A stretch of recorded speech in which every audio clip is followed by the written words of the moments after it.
কোথাও যদি জিয়াউর রহমানের কোন প্রতিকৃতি মূর্তি থেকে থাকে সেই মূর্তি ভেঙে ফেলো। কোথাও যদি বঙ্গবন্ধুর কোন মূর্তি তৈরি করা হয়ে থাকে আমাদের সামর্থ্য থাকলে আমরা সেটা ভেঙে গুড়িয়ে দেব। আমরা বঙ্গবন্ধুর বিরোধী নই, আমরা বঙ্গবন্ধুর ভাস্কর্য বিরোধী। আমরা জিয়াউর রহমানের শত্রু নই, আমরা জিয়াউর রহমানের ভাস্কর্যের শত্রু। যদি আমার বাবারও ভাস্কর্য তৈরি করা হয় আমরা সেই ভাস্কর্য বিরোধী। আল্লাহর রাসূলেরও যদি কেউ মূর্তি তৈরি করে সেই মূর্তি আমরা সর্বপ্রথম ভাঙব।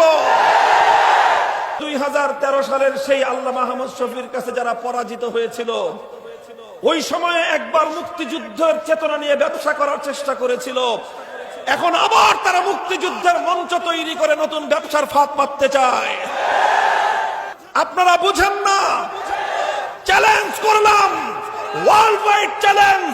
সারা দুনিয়ার যে কোনো স্কুল অফ থট থেকে, সারা দুনিয়ার যে কোনো ইসলাম বেত্তা, সারা দুনিয়া থেকে যে কোনো জায়গার কোরআন হাদিস রিসার্চকারী আনেন আমাদের সামনে। আল্লাহর কোরআন আর নবীর হাদিস দিয়ে সে প্রমাণ করে দেখাবে যে প্রদর্শনের উদ্দেশ্যে ভাস্কর্য তৈরি করা, কোন মানুষের এরকম প্রতিকৃতি তৈরি করা বৈধ আছে। এই কথা যদি দুনিয়ার কোন আলেম প্রমাণ করতে পারে আমরা আমাদের বক্তব্য প্রত্যাহার করে নেব। আমরা যদি চাই যে আল্লাহ পাক কবরের মধ্যে বঙ্গবন্ধুকে শাস্তি না দিয়ে তাকে জান্নাত দান, এটাকে বঙ্গবন্ধুর পক্ষে বলা হলো না বিপক্ষে বলা হলো? তাহলে এই কথা বলবার অপরাধে যারা আমাদের ঘাড় মটকায় দিতে চায় ওরা বঙ্গবন্ধুর পক্ষে না বিপক্ষে? খালি মুজিব কোট গায়ে দিলেই বঙ্গবন্ধুর সৈনিক হয় না। এদেশের 90% মুসলমানের দাবি ধুলাইপাল চত্বরে মূর্তি স্থাপন হতে পারে না। ধুলাইপাল চত্বরে মুসলমানের স্মৃতিসৌধ মিনার স্থাপিত হবে। আমরা সরকারের কাছে সম্মান সুনিশ্চিত ভাবে এবং খুবই বিনয়ের সাথে আমরা এদেশের মুসলমানের দাবি তুলতে চাই, আপনি এখানে মিনার স্থাপন করে 92% মুসলমানের কলিজা ঠান্ডা করুন। অন্যথায় যদি ভাস্কর্য স্থাপন করা হয় এদেশের 90% মুসলমানের কলিজায় আগুন ধরাইয়া দিলে এদেশকে কেউ নিয়ন্ত্রণ করতে পারবে না। সুতরাং এদেশের 90% মুসলমানের কলিজার দাবি আমরা পিএমের কাছে দাবি করতে চাই। এদেশের 90% মুসলমানের কলিজায় আগুন ধরছে, আপনি মিনার স্থাপন করে সে আগুনকে ঠান্ডা করুন। বাংলাদেশে যদি কোন মূর্তি স্থাপন করা হয় মূর্তিগুলো ভেঙে খান খান করে দেওয়া হবে। আমরা মুহাম্মদ বিন কাসিমের জাতি, আমরা শাহজালাল উত্তরসূরি, আমরা শেখ ফজলুল করিম উত্তরসূরি। বাংলাদেশে কোন মূর্তি স্থাপন হবে না, হবে না, হবে না। এই ওলামায়ে কেরাম আপনার পিতা বঙ্গবন্ধু শেখ মুজিবুর রহমানের বিরোধী নন, বরং তার নিতান্ত হিতাকাঙ্ক্ষী হয়ে আজকের এই কাঠ ফাটা দুপুরে জুমার নামাজের মাধ্যমে আজকের এই সমাবেশের সূচনা করা হয়েছে।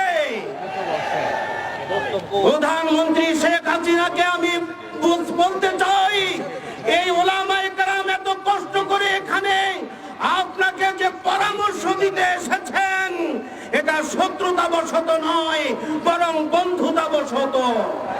সুতরাং এখানে যদি মূর্তি স্থাপন করা হয় তার দ্বারা বঙ্গবন্ধুর রূহের শান্তি হবে না বরং অশান্তি হবে। সেই অশান্তি দূর করে যাতে শান্তি স্থাপন করা যায় এই জন্য ওলামায়ে কেরাম পরামর্শ দিচ্ছেন ওখানে আল্লাহ পাকের 99 নামের নাম অঙ্কিত স্তম্ভ স্থাপন করে বঙ্গবন্ধুর রূহের শান্তির ব্যবস্থা করুন।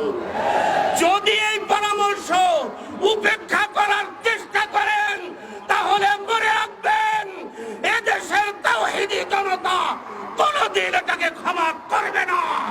শুধু এই মূর্তি নয়, বাংলাদেশের কোন জায়গায় কোন মূর্তি স্থাপন করা তাওহীদি জনতা বরদাস্ত করবে না। এই মসজিদের নগরীকে মূর্তির নগরীতে পরিণত করতে দেওয়া হবে না। প্রধানমন্ত্রী, আপনি মূর্তি তৈরি করতে পারবেন না, মূর্তি তৈরি করতে দেওয়া হবে না। প্রয়োজনে রাজপথ রক্তে রঞ্জিত হবে, প্রয়োজনে লক্ষ লক্ষ তৌহিদি জনতা জীবন উৎসর্গ করবে। বাংলাদেশের তৌহিদি জনতা অনেক সহ্য করছে, আর কোন অন্যায় অপরাধ সহ্য করা হবে না। আদম আলাইহিস সালাম থেকে শুরু করে নবী মুহাম্মদুর রাসূলুল্লাহ সাল্লাল্লাহু আলাইহি সাল্লাম পর্যন্ত প্রত্যেকটা নবী মূর্তির বিরুদ্ধে অবস্থান করেছে। আজকে মুহাম্মদুর রাসূলুল্লাহ সাল্লাল্লাহু আলাইহি সাল্লামের উম্মতেরা যেখানে মূর্তি তৈরি করা হবে, যেখানে শিরক করা হবে, জীবনের শেষ বিন্দু দিয়ে হলো সেই মূর্তিকে প্রতিহত করবে ইনশাআল্লাহ। অত্যন্ত দুঃখ এবং পরিতাপের বিষয়, আজকে সারা বাংলাদেশের প্রত্যেকটা রাস্তার মোড়ে মোড়ে মূর্তি তৈরি করা হচ্ছে। ময়মনসিংহে টিচার ট্রেনিং ইনস্টিটিউটের সামনে উলঙ্গ মহিলাদের মূর্তি তৈরি করা হয়েছে। প্রধানমন্ত্রীকে বললাম, আপনি অনতিবিলম্বে শুধু দুলাইপাড়ের মূর্তি না, বাংলাদেশের যেখানে মূর্তি তৈরি করা হয়েছে সমস্ত মূর্তিগুলিকে আপনি সরিয়ে ফেলুন। যদি সরিয়ে ফেলতে আপনি ব্যর্থ হন, আমরা মূর্তি সরিয়ে ফেলবো। তৌহিদি জনতা রাজপথে অবস্থান করবে।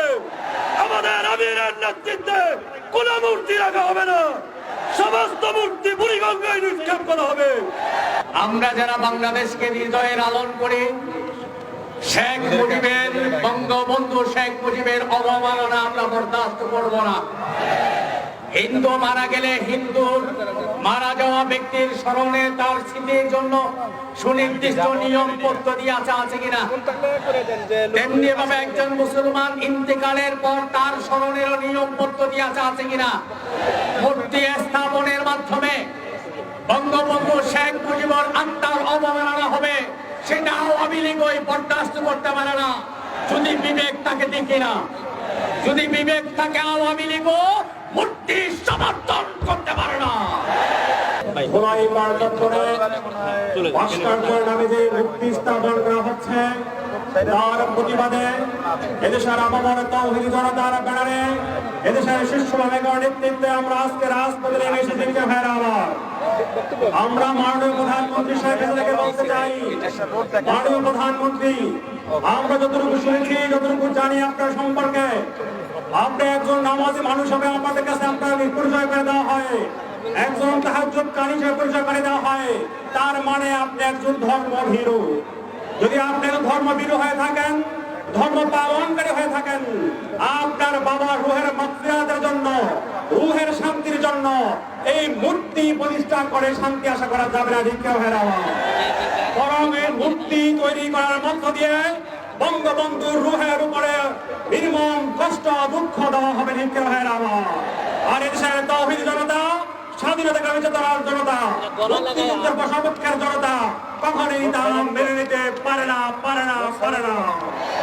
আমরা বলবো, বঙ্গবন্ধুর যে চেতনা ছিল, যে স্বপ্ন ছিল, সেই সোনার বাংলার সেই স্বপ্নের পক্ষে জনতা এবং শক্তি কখনো বঙ্গবন্ধুর আত্মা কষ্ট পায় এমন কাজ হতে দিতে পারে না।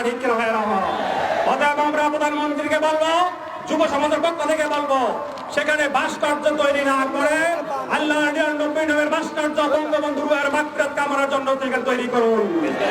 যদি এটা করতে ব্যর্থ হন, এদেশের মেকারের নেতৃত্বে এদেশের যুব সমাজ বৃহত্তর কর্মসূচির মাঠে নামবে ইনশাআল্লাহ।